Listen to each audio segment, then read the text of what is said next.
Hello and welcome to the podcast series Anecdotes of Digital Humanities. This is part 1 of the fourth episode of the series. So let's get started.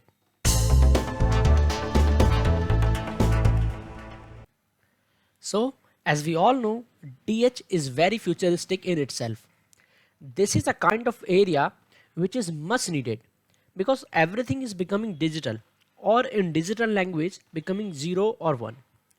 But in India, DH has just been started, so it still needs to find its place. So in this video, we will be asking what DH students think about the space of DH in India and its future.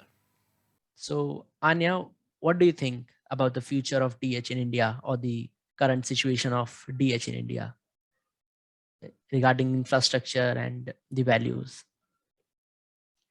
I think firstly, it's interesting you asked this question because I think IIT Jodhpur is one of the only few universities that is actually offering this course at a master's level. From what I understand, all other tracks of DH are mostly into PhDs or research centers, and that too in IITs itself. So it's pretty obvious that DH has not found a very sound footing in India as of yet. But I think as students of DH and as um, you know, and the institute itself, IIT, is it's creating that foundation for modeling a DH pedagogy into the Indian context, which I think is very important actually, because we've been talking a lot about decolonizing DH. And it's a very massive part of the debates in DH, which are taking place outside as well. But in the spirit of truly decolonizing it, I think, you can be outside in the West and you can be talking about decolonizing it, but eventually decolonization happens here when we're studying South Asian authors in classes, when we are consciously trying to connect everything, from a decolonized lens, which I think is one of the most important factors of studying DH in India.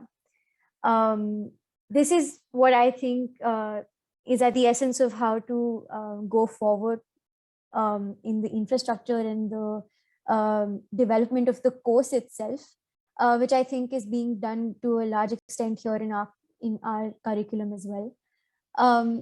So definitely, I think DH is now finding a footing in India slowly, but at the same time, it is being a part of a very important decolonial process.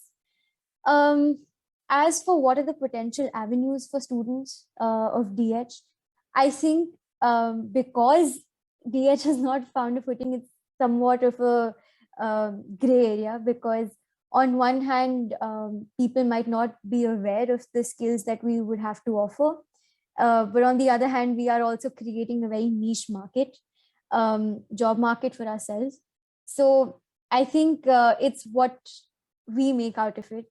We do know that there are certain areas that DH students or professionals are known to get into, which of course we're being trained in. So for example, digital archiving, digital journalism, pedagogy, digital economics, marketing, etc.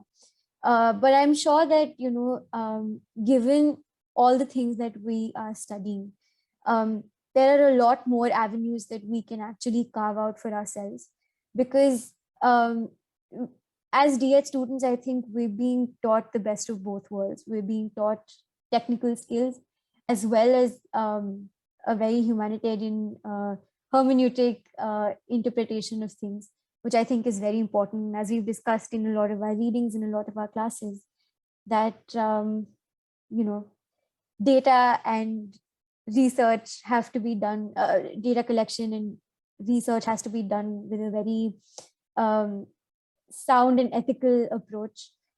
And a lot of that also is developed through humanitarian thinking. So I think we have the best of both worlds and we have a lot to offer beyond this. Thank you, Anya. Okay, so next moving on to Jinu.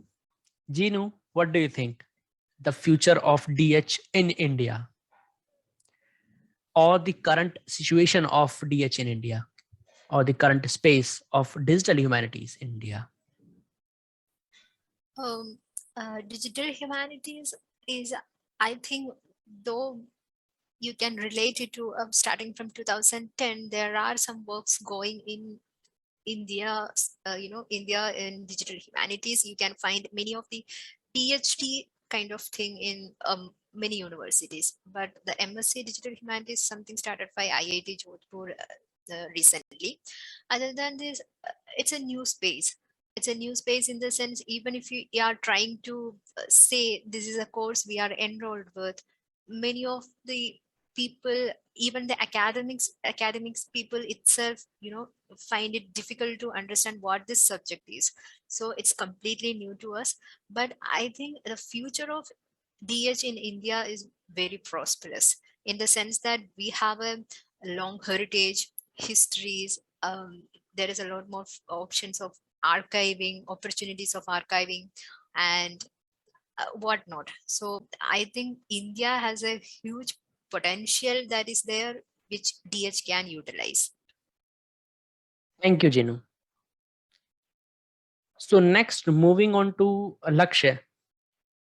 Lakshya, what do you think? Yes.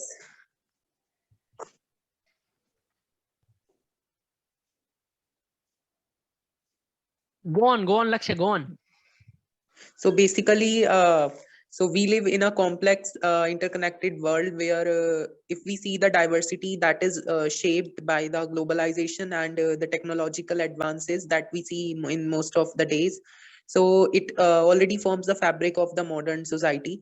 So I'm not connecting this with the interconnectedness. So there is also some growing polarization both in the physical as well as in the digital worlds. So because whatever we are, whatever our workplaces be there, so they tend to mirror the socio-cultural dynamics at play in our lives outside work. And so having built and scaled at a multi-national enterprise, if we see that over the nearly 2 decades, so I have actually learned that diversity in the workplace, if I see the diversity in the workplace, it is an asset for both business and their employees, and it also contributes to it is also an example of the equity in DH, so in its capacity, also in its capacity to foster the innovation, creativity, and empathy in ways that homogeneous environments seldom do. Yet it also takes careful nurturing and conscious orchestration to unleash the true potential of this valuable asset. So in this era of globalization, if we see the diversity in the business environment, that it is about more than gender, race, and ethnicity, and it also now includes, if we giving the example of workplace, then it also now includes employees with diverse religious and political beliefs, education, socio-economic background, sexual orientation, culture, and even disabilities. So many of the companies are discovering this in terms of DH by supporting and promoting a diverse and inclusive workplace, that they are gaining benefits that go beyond the optics. Thank you, Lakshya. Thank you so much.